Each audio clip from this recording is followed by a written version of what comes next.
दोस्तों, सरकारी नौकरी की तैयारी करते करते बहुत सारे अभ्यर्थी ऐसे होते हैं जिनकी उम्र निकल जाती है, जो कि 40+ के हो जाते हैं और इसके बाद उनके लिए सिर्फ 2-3 वैकेंसीज बचती हैं। जैसे कि यूपी में जो टीजीटी पीजीटी की वैकेंसी होती है उसमें कोई भी अपर एज लिमिट नहीं होती है, मतलब 60 ईयर तक अभ्यर्थी जो है उसमें आवेदन कर सकते हैं, या फिर अगर उसने पीएचडी किया हुआ है नियमानुसार, या फिर अगर उसने नेट की परीक्षा क्वालिफाई की है।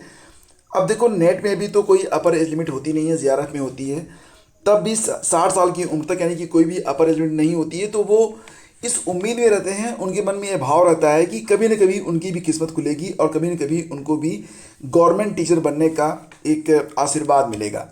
और बहुत सारे लोग जो कि किसी प्राइवेट टीचर के तौर पर काम कर रहे होते हैं, टीजीटी के तौर पर, पीजीटी के तौर पर, या फिर कहीं पर भी, तो ऐसे लोग भी लगातार जो है प्रयासरत रहते हैं। जब भी वैकेंसी जाती है वो एग्ज़ाम देते हैं और उनके मन में लगातार वो तैयारी भी करते हैं। उनके मन में भी ये भाव रहता है कि हो सकता है कि कभी हमारे भी सुनहले दिन आए।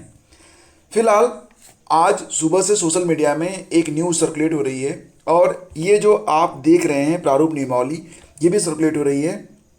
उत्तर प्रदेश अशासकीय सहायता प्राप्त माध्यमिक विद्यालय अध्यापकों की भर्ती और सेवा शर्तें नियमावली 2024, ये नियमावली जो है सर्कुलेट हो रही है। और इस नियमावली को अगर देखा जाए तो फिर अभ्यर्थियों पर ये खास तौर से वो अभ्यर्थी जिनकी उम्र 40+ है, उनके लिए तो ये किसी वज्रपात से कम नहीं है। इस नियमावली में ये बात स्पष्ट रूप से कही जा रही है कि अगर आप टीजीटी पीजीटी की तैयारी कर रहे हैं तो इसके लिए जो, या फिर असिस्टेंट प्रोफेसर के बारे में ही बात कर लेते हैं, तो इसके लिए जो अपर एज लिमिट है दोस्तों वो 40 साल होगी। मतलब 40 साल के बाद आप फॉर्म नहीं भर पाएंगे। ये एक विडंबना है। अगर वास्तव में ऐसा हुआ तो आधे से ज़्यादा अभ्यर्थी, मैं तो यूँ कहूँगा कि 70% अभ्यर्थी लगभग फॉर्म ही नहीं डाल पाएंगे। और फिर उनका क्या होगा जो लंबे समय से परीक्षा की तैयारी कर रहे हैं। फिलहाल फ्रेंड्स, सबसे पहले तो आपको ये बता दें कि जो नियमावली है ये हो सकता है आप तक भी पहुँची हुई हो, और इस नियमावली में जो चीज़ें मुख्य रूप से लिखी गई हैं वो आप देख सकते हैं। जैसे कि किसी इंटरमीडिएट कॉलेज का प्रधानाचार्य या किसी हाई स्कूल का प्रधानाध्यापक बनने के लिए 100% आयोग के माध्यम से सीधी भर्ती होगी, यानी कि प्रमोशन से अब प्रधानाचार्य नहीं आएंगे। दूसरी बात ये, प्रवक्ता श्रेणी के जो अध्यापक हैं तो 50% आयोग के माध्यम से सीधी भर्ती होगी और 50% क्या होगा, उनका प्रमोशन होगा। और फ्रेंड्स, यहाँ पर अगर आप देखेंगे तो जो टीजीटी के बारे में बात हो रही है, टीजीटी की जो शिक्षक भर्ती होगी वो 100% आयोग के माध्यम से होगी। तो ये बातें तो यहाँ पर लिखी गई हैं, यहाँ तक तो ये ठीक है। हाँ, एक बड़ा बदलाव और भी है नियमावली में, वो ये है कि जो परीक्षा होगी उसमें जीएस और सब्जेक्ट का पोर्शन रहेगा, बिल्कुल एलटी ग्रेड की तरह।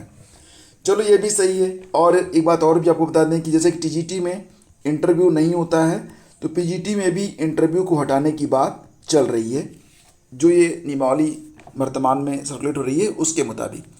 लेकिन सबसे बड़ी बात यह है कि जो उम्र सीमा अब तक 21 से 60 साल थी, अगर उसे घटाकर 21 से 40 साल कर दिया गया तो बहुत सारे अभ्यर्थियों के सपनों पर एक वज्रघात होगा, या यूँ कहिए कि एक विपदा का पहाड़ ही टूट पड़ेगा।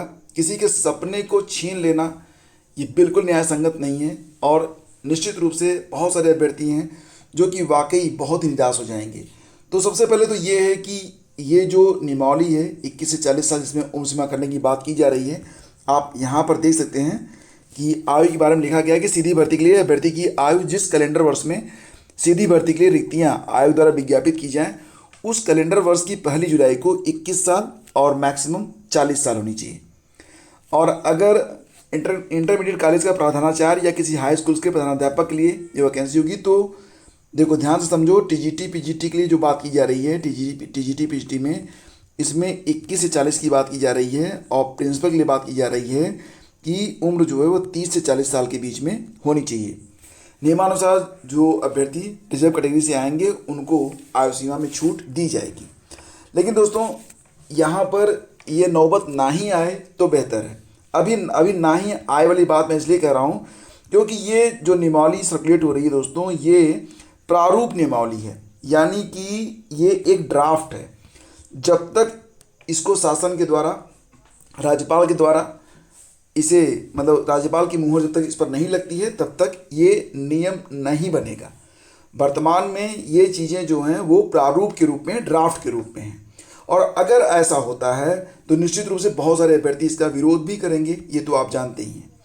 तो ये नियमावली नहीं लागू हो तो ही बेहतर है। वैसे भी अध्यापक दिन प्रतिदिन मैच्योर ही होता है, अगर वो एडहॉक पर पढ़ा भी रहा है तो अपने सब्जेक्ट में उसकी ग्रिप बनती जाती है। और फिलहाल आप लोगों को एक बात और भी बता दें कि जो टीजीटी पीजीटी की वैकेंसी वर्तमान में आई हुई है, जैसे कि 2022 की जो वैकेंसी है, उसमें कोई नियम लागू नहीं होगा। उसमें जो एज लिमिट है वो 21 से 60 ही रहेगी और केवल जो आपका सब्जेक्ट है उसी के आधार पर परीक्षा होगी। लेकिन जो आगे से वैकेंसी आएंगी, अगर ये जो प्रारूप है अगर इस पर मुहर लगी तो आगे से जो वैकेंसी आएगी उसमें व्यापक बदलाव आपको देखने को मिलेंगे, जो कि यहाँ पर प्रारूप नियमावली में है। ठीक है, तो फिलहाल फ्रेंड्स यहाँ पर आपको ये भी बता दें कि ये जो न्यूज़ है ये सोशल मीडिया में तेज़ी से सर्कुलेट हो रही है। बहुत सारे लोग काफ़ी परेशान हैं, उनको लग रहा है कि ये नियम बन चुका है, लेकिन अभी ये नियम बना नहीं है। ये प्रारूप नियमावली है। अभी आपको तो फिलहाल जो परीक्षाएं आपके सामने हैं उसमें पूरी एनर्जी के साथ तैयारी करनी है। हाँ, एक बात मैं आप लोगों से कहना चाहूँगा कि लाइफ इज़ वेरी अनसर्टेन, जीवन बहुत ही अनिश्चित है और कुछ भी कभी भी घटित हो सकता है। इसलिए अपना जो आपका हर दिन है, प्रतिदिन, उसमें कोई भी एक गोल ज़रूर सेट करें, उसको अचीव करें और जितनी जल्दी हो सके आपका जो लक्ष्य है, जो आपका टारगेट है, उस तक ज़रूर पहुंचने का प्रयास करें। मतलब आप पूरी ताकत से प्रयास करें, क्योंकि जैसे जैसे दिन बीत रहे हैं वैसे वैसे कंपटीशन बढ़ता जाएगा और आपके लिए मुश्किलें और भी जटिल होती जाएंगी। और शरीर का क्या है, आज फिट है कल फिट नहीं भी हो सकता है। परिस्थितियों का क्या है, आज आपके साथ हैं कल आपके साथ नहीं भी हो सकती हैं, तो कुछ भी हो सकता है। फिलहाल कहूँगा कि अपने हर क्षण का सही उपयोग करें, निराशा के भाव मन में ना आने दें, लगे रहें और यकीन माने आपको अपने आप को साबित करना ही आपके जीवन का लक्ष्य होना चाहिए। मिलेंगे आपसे अगले वीडियो में। आगे दीजिए नमस्कार, जय हिंद। और हाँ, अगर आपके मन में कोई डाउट है तो कमेंट बॉक्स ओपन है, फटाफट कमेंट करिएगा। Thank you.